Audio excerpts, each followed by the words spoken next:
সুপ্রভাত। আজকে চলে এলাম কচুর লতি বানাবো বলে, একবারে কচুর লতি কাটতে বসে পড়েছি। আজকে না তোমাদের আর মানে কি বলবো, অন্য কিছু দিয়ে শুরু করলাম না ব্লগটা, মানে একবারে কচুর লতি, মানে দুপুরবেলায়, মানে এটা দুপুরের রান্না। তবে এখন 10:30 বাজে, তো তাই সুপ্রভাতই বললাম।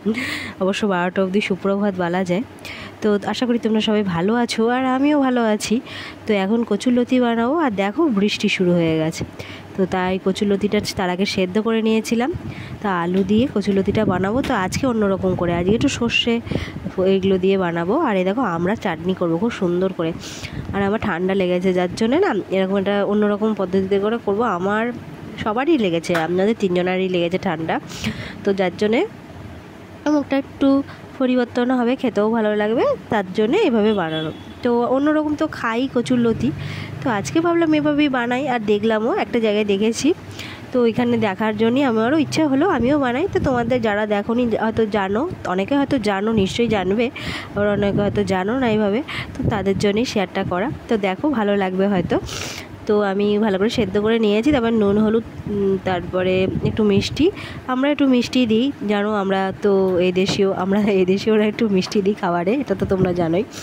তো একটু মিষ্টি দিলাম, দিয়ে তারপরে সর্ষেটা দিয়ে দিলাম।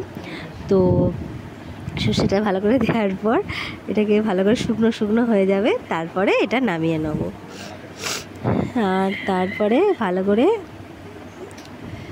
নামিয়ে নেবো। নামিয়ে নেওয়ার পর তো আর মুগের ডাল করেছিলাম, আজকে জলখাবারেও ভাত খেয়েছি, আলু ভাজা ডাল ভাত। তো ডালটা আর আছে, আর একটুখানি মানে বাড়িয়ে নিতে হবে, কারণ একটু খাওয়া হয়েছে, একটু শেষ হয়ে গেছে, যার জন্য। তো যাই হোক, এটা আমার প্রায় হয়েই এসেছে।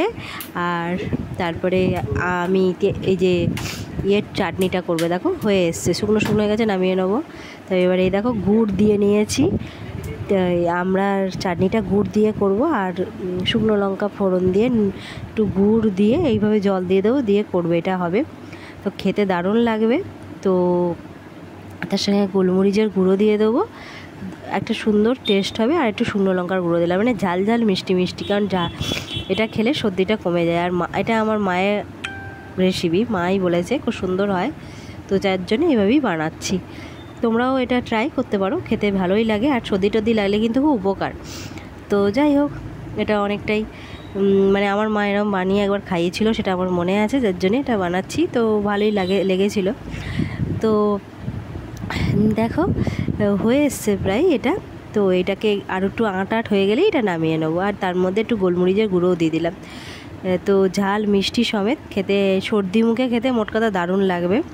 তো এই আজকে রেসিপি, আজকে তোমাদের রেসিপিগুলোই শেয়ার করলাম, ইচ্ছা মানে হলো, কারণ রোজ তো আমার রেগুলার লাইফস্টাইল সেরকম দেখাই ছোটোখাটোভাবে।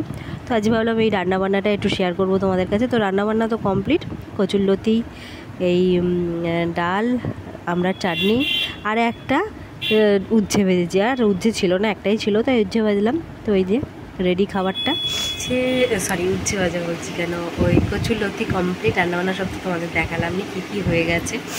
তো এখন বসে আছি, আর বৃষ্টি তো হচ্ছে, আবার কমছে বাড়ছে, এরকম ব্যাপার। তো চলো পরে আবার আসছি তোমাদের সামনে। তো বিকাল হয়ে গেছে, খাওয়া দাওয়া কমপ্লিট। আজকে কচুরলতিটা দারুণ হয়েছিল, এভাবে তোমরাও বানাতে পারো। অবশ্য আমিও একটা জায়গা থেকেই দেখেছি, তাই শিখেছি, খুব ভালো লাগলো বলে আমিও বানালাম। তো ধরো ঠান্ডা লেগেছে, তো ওদের গলাটা শুনে বুঝতেই পারছো। তো এরকম যদি ঠান্ডা ঠান্ডা লাগলে খেয়ে দেখলে কিন্তু ভালো লাগবে। আর ওই যে চাটনিটা বানালাম, ওটাও খুব সুন্দরভাবে বানিয়ে দেখতে পারো, খুব সুন্দর চাটনিটা। তো যাই হোক, আজকের মতন ব্লগটা শেষ করলাম। আগামীকাল নতুন একটা ব্লগ নিয়ে আবার আসবো তোমাদের সামনে। সুস্থ থেকো, ভালো থেকো। যদি চ্যানেলটা ভালো লাগে লাইক, শেয়ার, কমেন্ট, সাবস্ক্রাইব করে পাশে থেকো। টাটা।